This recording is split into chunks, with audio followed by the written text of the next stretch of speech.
Hi, and welcome to another episode of Hot Takes with me, the Silver Fox. And in the last couple of days, the male cyclist who claims to pretend to be a woman, Emily Bridges, has made claims that they should be allowed to compete with women because, despite their male body and male puberty and everything like that, they have no competitive advantage. Well, if that's true, why aren't they racing against men? However, there has been a reaction, and former Olympic swimmer, Sharron Davies, has claimed that should she have the level of testosterone in her body that Emily Davies has in his, that Sharron herself would have been banned from swimming. And she says it's laughable that any claims that a man can make to say that he is not competitive because of his maleness is, well, risible, wrong, scientifically wrong, physically wrong, and is completely unfair to women. But let's have a look at the article. Quite a good one, this one. I like this, and I do like Sharron. We admire the wonderful Miss Davies on this channel. So we'll take a look. So here's the piece. I'd be banned from swimming if I had as much testosterone as Emily Bridges. Olympian Sharron Davies slams trans cyclist as not female in furious response to her laughing at claims he has a competitive advantage. Fresh trans row has broken out after Emily Bridges said he has no advantage over biological women. Sharron Davies said she would be banned from swimming if she had had as much testosterone as Emily Bridges. Bridges said he suffered a wave of physical violence threats after Boris Johnson's intervention. The Prime Minister said in April that biological men shouldn't compete in women's sports. Now, I'm going to deal with that. No, he's quite right. I mean, he doesn't get much right, bless him.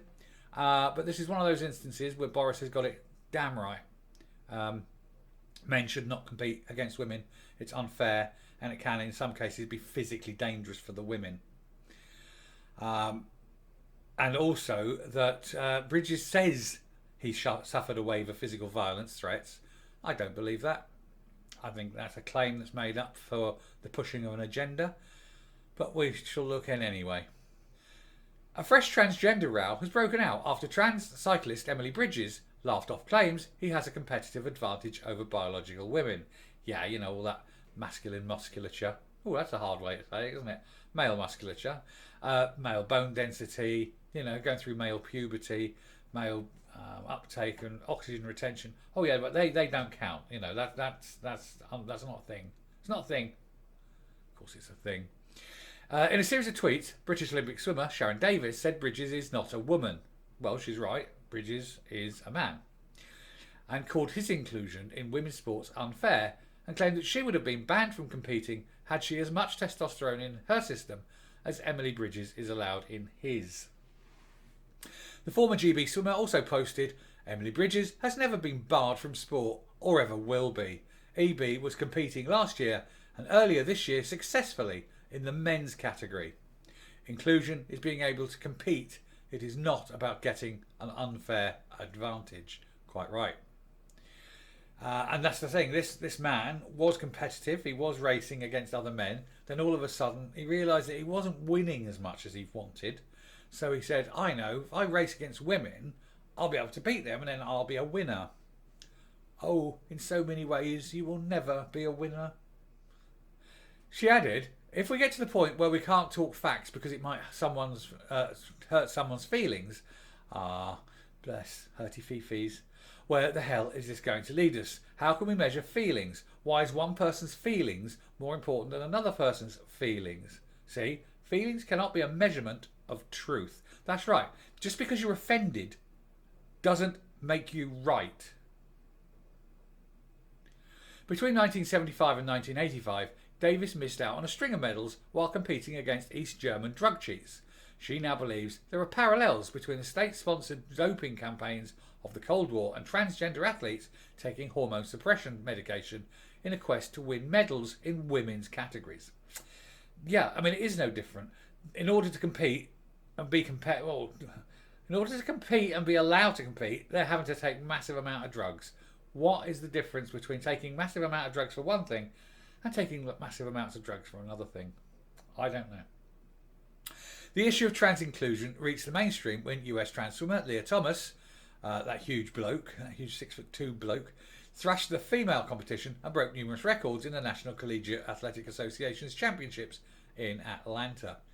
Bridges, who came out as transgender woman, came out as a mentally ill man in a frock, in October 2020, made headlines in March when he was barred from competing against the Olympic hero Dame Laura Kenny in the British National Omnium Championships at the 11th hour by world governing body, the UCI. Last week, he won an inclusive cycling race against women competitors at Herne Hill Velodrome in southeast London. In second place was Lily Chant, who, despite identifying as a woman, is still designated male on official records. The tournament's best performing biological woman came third. So there's Jo Smith, the biological woman. She came third and was given a bronze. No, she won. She should have been given the gold because she was a woman and she was competing against two men. So two men denied her a gold medal. Hope they're proud of themselves. During a wide-ranging interview about the controversy and trans inclusion in women's sporting events, Bridges said he had suffered threats of physical violence after Boris Johnson declared that biological men shouldn't compete in women's sports. Proof? Or are you just saying that? Asked about the body of science which suggests that trans women have a competitive advantage over women because they have been through male puberty, Bridges, not a scientist, told ITV News all of the research that's been done previously had not been done on athletes. Okay, let's do it on athletes, just to prove you even wronger. It's been done on sedentary individuals. Yeah. Many of them are flawed, as are you. They're using grip strength and lean body mass, sometimes on individuals who haven't completed 12 months of hormone therapy, so they're not relevant. Yeah, it sounds like an awful lot of excuse making and deflection, because you don't want this to be done. You actually don't want a full study. Because you know if there was a full study, it wouldn't go your way, would it? It's laughable. There's a number of papers that they cite and reviews that they cite and a lot of data that's just in those papers that isn't relevant. Okay then, you cite your research. You cite your papers. No, didn't think so. And there we are. And there's that bloke and there's the wonderful Sharron. Bridges said it's really strange to see probably the most famous man in Britain talking about you and having an opinion on something he doesn't know anything about. Well, you don't know anything about. Because you're not a scientist. You can't sit there and say that, oh, it is fair. Oh, look, I'm a bloke, but I am allowed to speak with women because special needs. The response after that was as expected, he said. I had threats of physical violence made against me, he said. And by the complete strangers online, he said.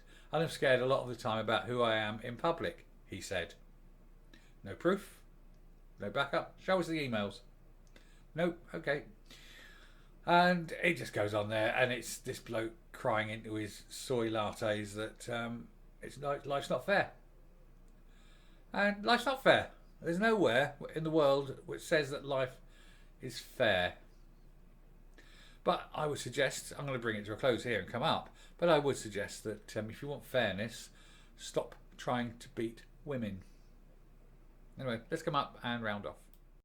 Now, if these individuals want to walk around as they do, that's up to them. I don't have a problem with any individual wanting to put on a dress, bit of makeup, bit of lippy.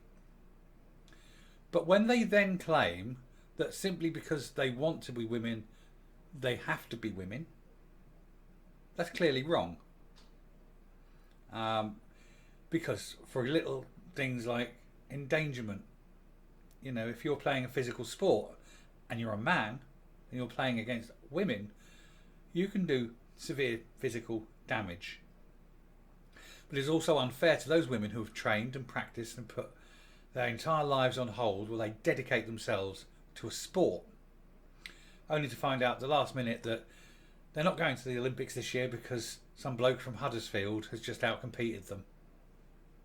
It's unfair. It's wrong. It's morally wrong. It's ethically wrong. It's just wrong. And ultimately, the problem with trans is that it is a self-loathing mental illness. There's nothing wrong with my body. I just don't want to be in it because I hate it. There's nothing physically wrong with you.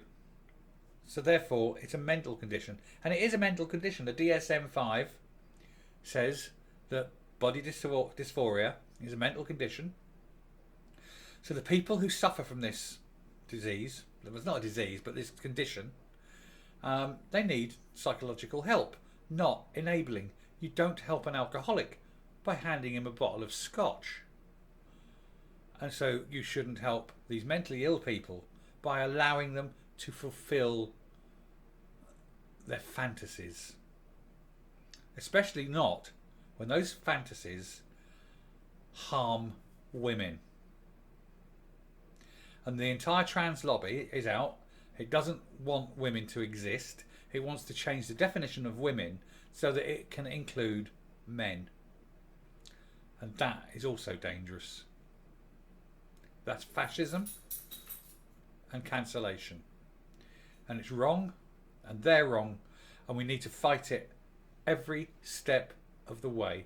Now, this Emily Bridges, please get on your bike and pedal as much as you like in as many competitive races as you want against men, because you're a man. And I'll round it off there. If you like what you hear and see on the channel, please hit the subscribe button if you haven't already. Ring the bell for notifications of future output. Leave a like, leave a comment. And until next time, stay safe, stay well, and goodbye.